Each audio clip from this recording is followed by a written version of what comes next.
Pada saat baginda Nabi SAW akan meninggal dunia dan beliau lagi sakit keras, maka beliau keluar karena mendengar beberapa sahabatnya menangis terisak-isak, khawatir kalau beliau meninggal dunia.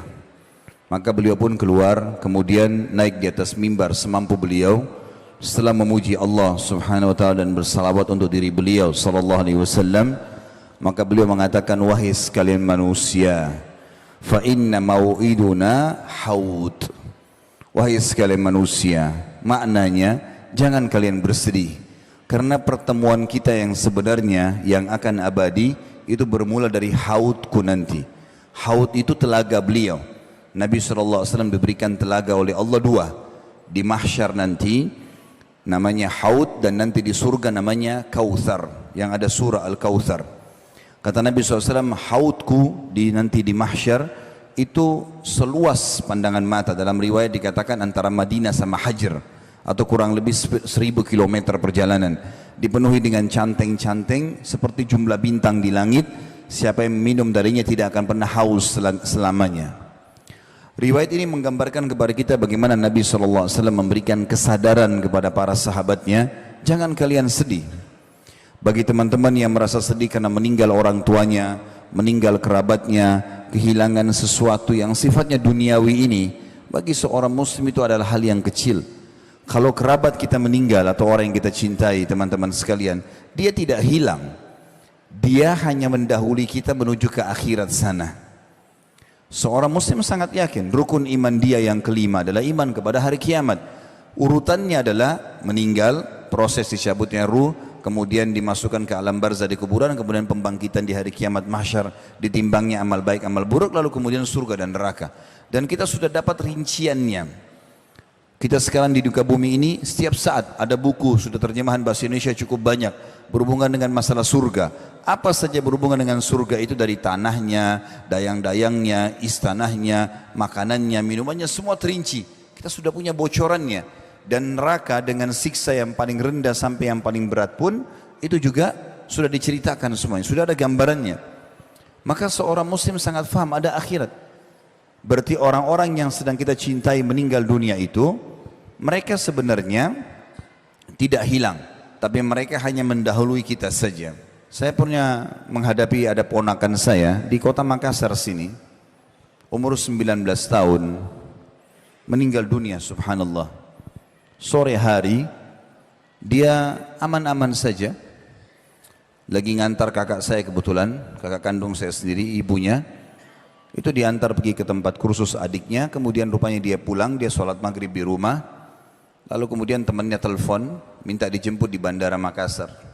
Dia keluar habis sholat maghrib, begitu keluar dari pintu tol Makassar menuju ke bandara, ditabrak oleh mobil besar, truk, meninggal dunia di tempat. Tidak ada satupun kerabat yang tahu ini berita. Meninggalnya maghrib sekitar jam 6 sore, nanti jam 12 malam baru kami tahu. Saya pun lagi di Jakarta waktu itu, kemudian saya ditelepon oleh salah satu kakak saya juga. Kalau ponakan kita sudah meninggal, saya ambil pesawat pertama dari Jakarta, habis sholat subuh, ke Makassar. Begitu saya tiba di Makassar, di Panakukang Mas tempat beliau, kemudian saya masuk, kerabat sudah mengatakan, kakakmu ini dari tadi malam gak bisa tidur, gak makan, selalu bangun, pingsan lagi, gak ada keluarga yang bisa hadapin. Maka saya dudukkan kakak saya bilang, kak duduk sebentar. Begitu beliau duduk, dan saya bilang, kebetulan anak ini bernama Hamdi, rahimahullah, sudah meninggal, ponakan saya. Lalu saya mengatakan, kalimat pertama saya, Hamdi ini tidak hilang. Itu bahasa saya pertama. Karena pemahamannya, kakak saya memahami anaknya sudah hilang. Hamdi ini tidak hilang. Kok bisa? Dia tiba-tiba duduk, lalu dia mengatakan, kok bisa? Bukan dia sudah meninggal? Saya bilang, iya.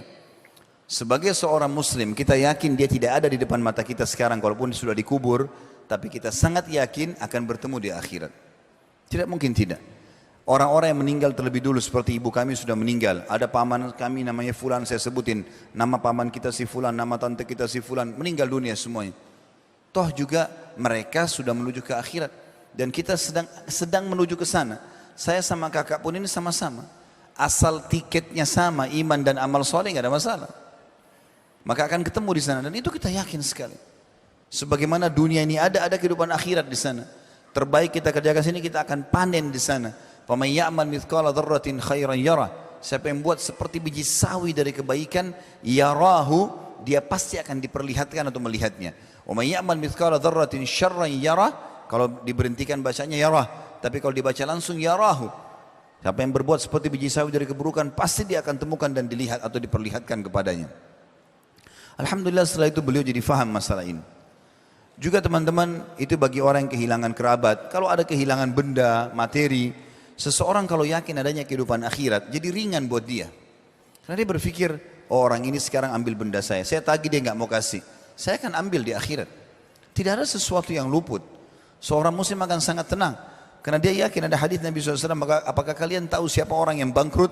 Kata para sahabat, ya Rasulullah, orang yang tidak ada dirham dan dinarnya. Bisnis bangkrut. Kata Nabi SAW, bukan. Itu kecil.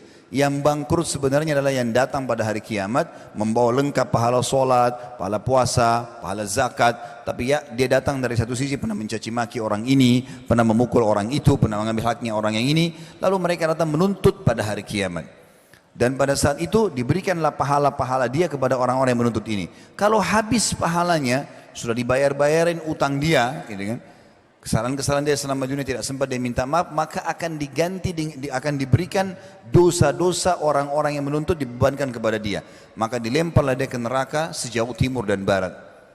Seseorang muslim sangat yakin teman-teman sekalian, kalau ada hak kita yang sedang diambil oleh orang lain, kita sudah minta di muka bumi ini, tidak juga bisa kita dapatkan, dengan cara dia memanipulasi data-data tersebut, tetap kita akan panen dalam bentuk pahala pada hari kiamat. Hasan Basri rahimahullah pernah dicaci maki dan digibah oleh seseorang, lalu kemudian dia baru mendapatkan satu tangkai kurma yang sangat segar, kemudian dia antar ke rumah orang tersebut yang menggunjing dia. Diantar ke rumahnya, lalu kemudian dia mengatakan, ini balasan terhadap kau telah memberikan kepadaku pahalamu, maka aku ganti dengan kurma ini.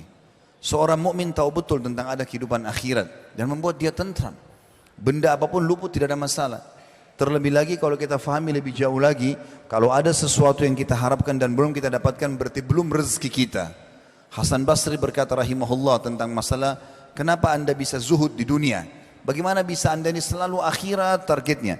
Dia mengatakan, karena saya sangat tahu kalau ya, Allah telah membagi rezeki dan tidak akan pernah rezekiku diambil oleh orang lain. Gak ada ceritanya orang lain makan kemudian itu berarti punya saya yang diambil sama dia. Memang sudah rezeki dia. Dan aku selalu senang karena aku taat dan aku selalu patuh. Karena aku tahu amal solehku tidak akan dikerjakan oleh orang lain, maka aku sibuk beramal soleh. Dan aku yakin Allah Tuhanku mengawasiku, maka aku tidak mau ya, bermasalah karena dia melihatku. Dan juga aku tahu kematian sedang menungguku, maka aku pun punya persiapan untuk menghadapinya.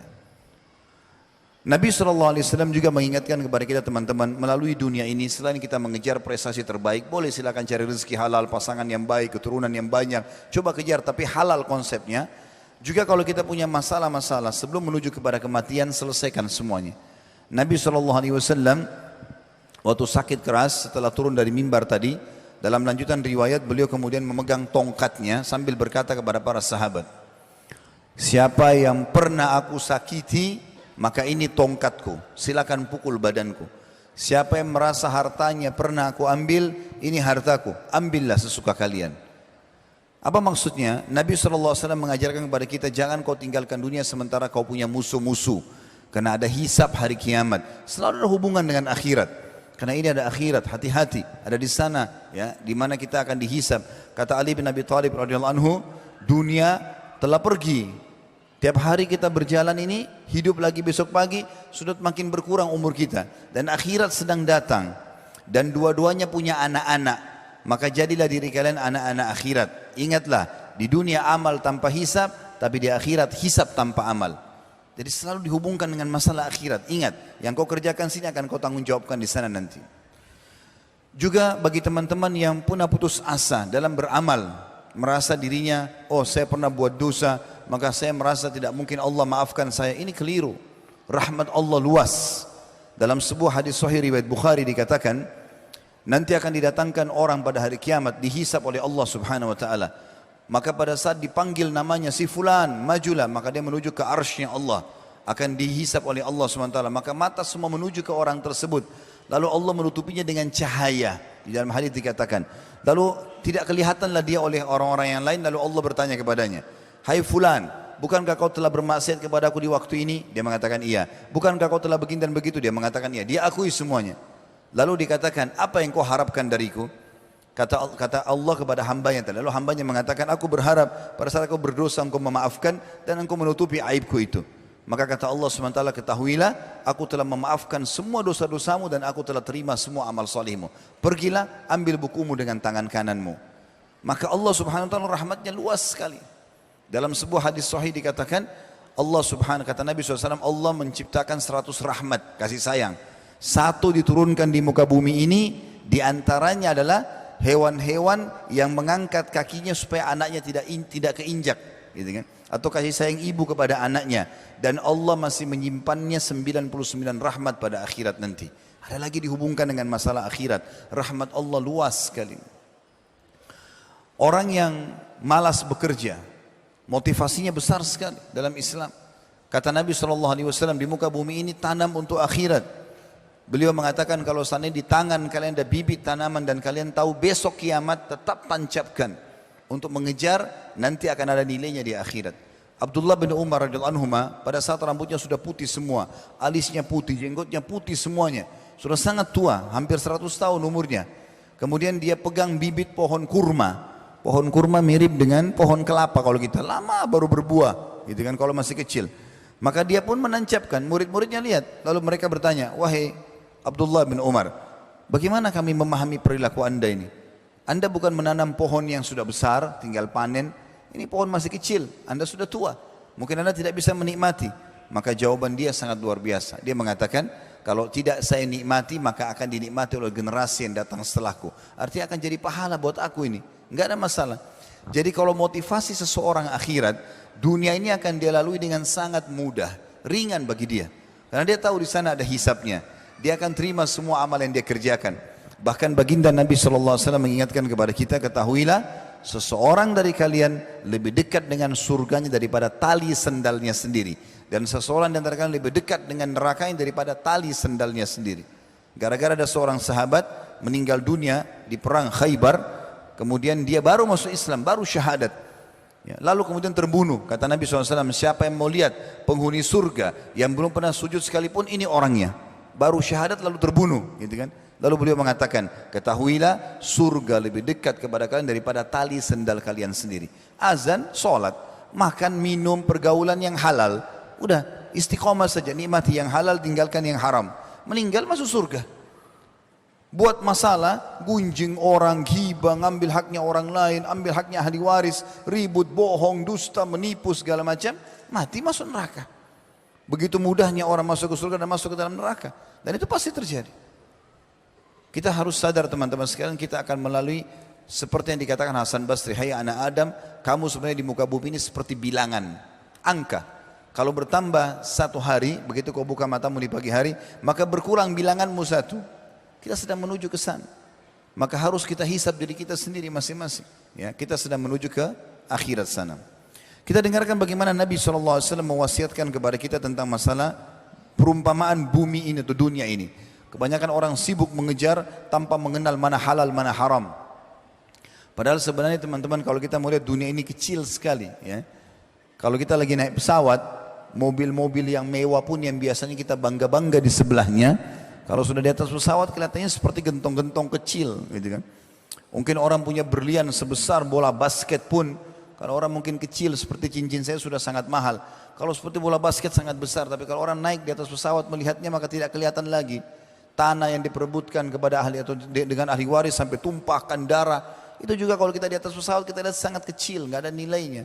Bahkan subhanallah pada saat kita meninggal tidak ada yang ikut semua itu. Apa yang selama ini diperebutkan, diambil haknya orang lain tidak akan ikut.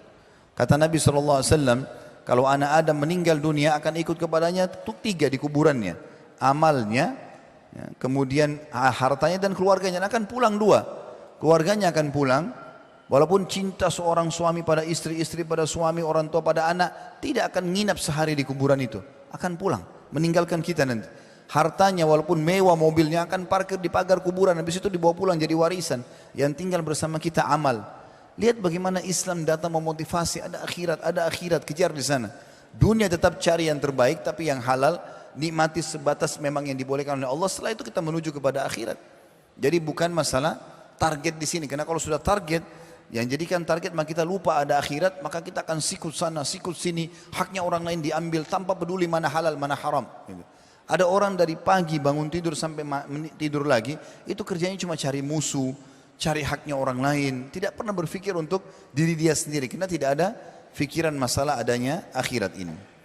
Dalam sebuah hadis yang perlu kita renungi adalah hadis riwayat Imam Ahmad, kata Nabi SAW, inna mat'ama ibni Adam ju'ila mathalan di dunia. Ketahuilah, makanannya anak Adam itu dijadikan perumpamaan terhadap dunia ini.